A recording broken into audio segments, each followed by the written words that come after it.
Welcome back to another edition of Read It For Me. I'm your host, Steve Cunningham, and this week we have Neuromarketing by Christophe Morin and Patrick Wenvois.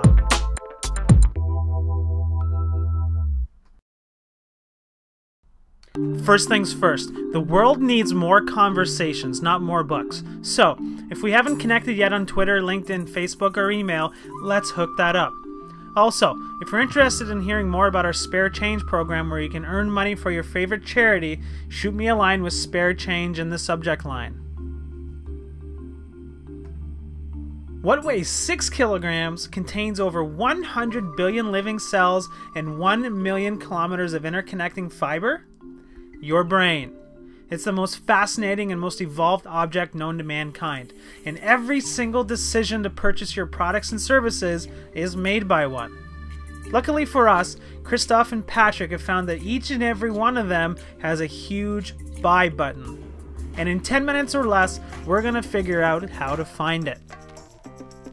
So as it turns out, you have 3 brains.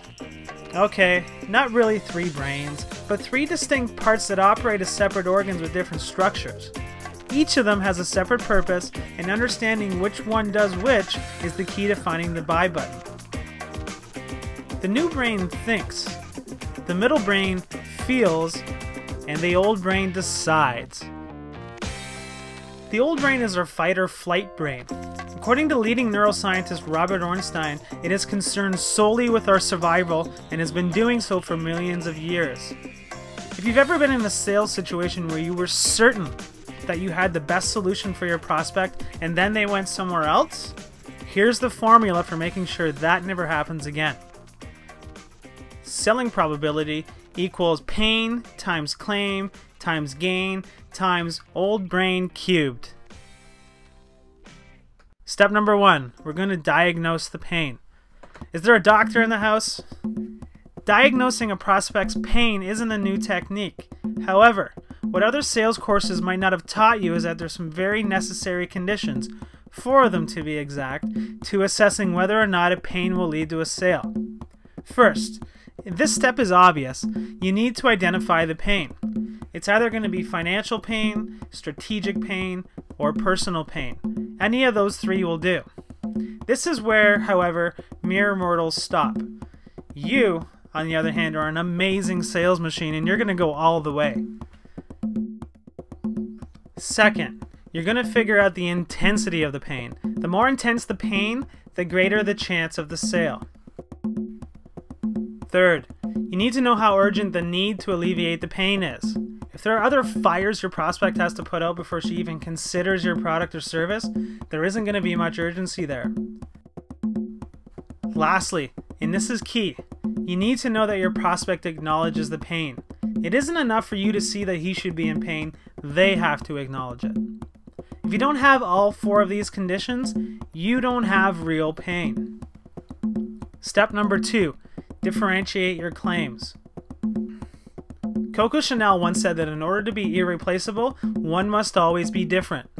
If there was ever a recipe for success, it is this. The authors tell us we should find one or several unique attributes about our solutions so we can strongly assert our claims. However, here's how you move to the front of the class. Make claims that eliminate the strongest principal pain that your prospect has. That's what will motivate them to buy from you. Step number 3, demonstrate the gain. Simply put, highlighting your value proposition isn't enough. You have to prove it. Why? The old brain, as research has found, is especially resistant to adopting new ideas or behaviors, especially buying from you. How do you get over this resistance? Through tangible, hard evidence. Here are the 4 ways you can do that. First, you could provide a vision. Steve Jobs is a master of this. People line up around the block to watch him unveil the latest and greatest from Apple computers. This can be very persuasive if done right, but certainly sits at the bottom of the gain totem pole. Second, you can provide data to back up your claims. Consider this demonstration of gain. Our product will save you an average of 5 cents per transaction. Since you average 10,000 transactions a day, you will save $500 a day, or $175,000 per year. That's getting better. Third, you can provide a demo of your product or service. You don't necessarily have to go through all of the features or functionality, but providing your prospect with an inside look at how you'll actually get rid of their pain is very reassuring. Lastly, you could go with the ultimate proof, a customer story. Nobody wants to be the first to try something. Seeing that you have other customers who have had their pains removed is a huge deal. There are no assumptions or visions necessary because, as they say, the proof is in the pudding. Step number 4, delivering to the old brain. If you remember from the formula, this is by far the most important factor in the equation. So, if you're going to remember anything from these 10 minutes, make it this step. There are 6 message building blocks and 7 impact boosters. I'm going to focus on the ones that I think will help you the most just by hearing them, and you're going to have to go buy the book to find the rest. Building block number 1 is the grabber. If you've ever started off a presentation with who you are and what your background is or an overview of your company, do not pass go and do not collect $200. As David Ogilvy once said, if you're selling fire extinguishers, start with the fire. Building block number 2 is the big picture. The visual nerve carries information 40 times faster than the auditory nerve. So, use big picture to tap into the old brain. But let's get something very clear here.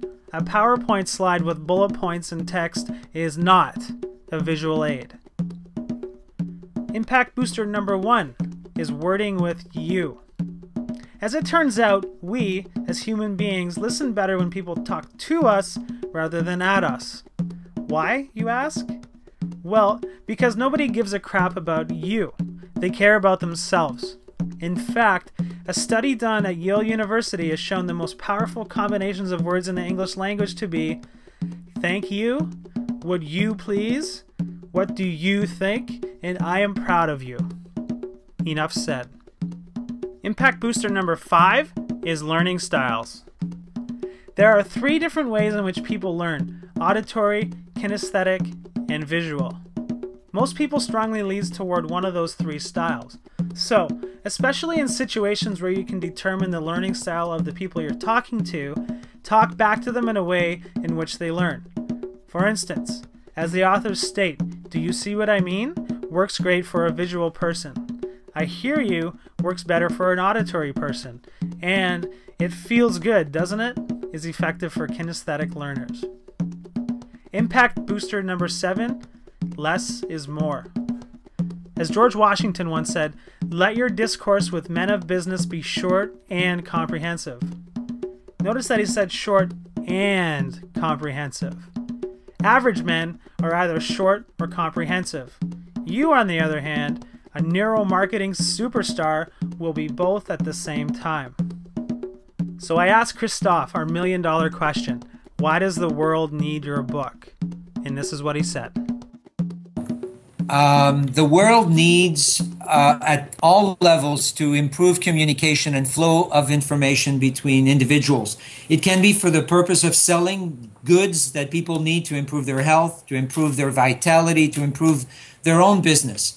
But it's also remarkable to me that you can use neuromarketing and you can use the principles of our book to create messages that could change people's self-destructive behaviors.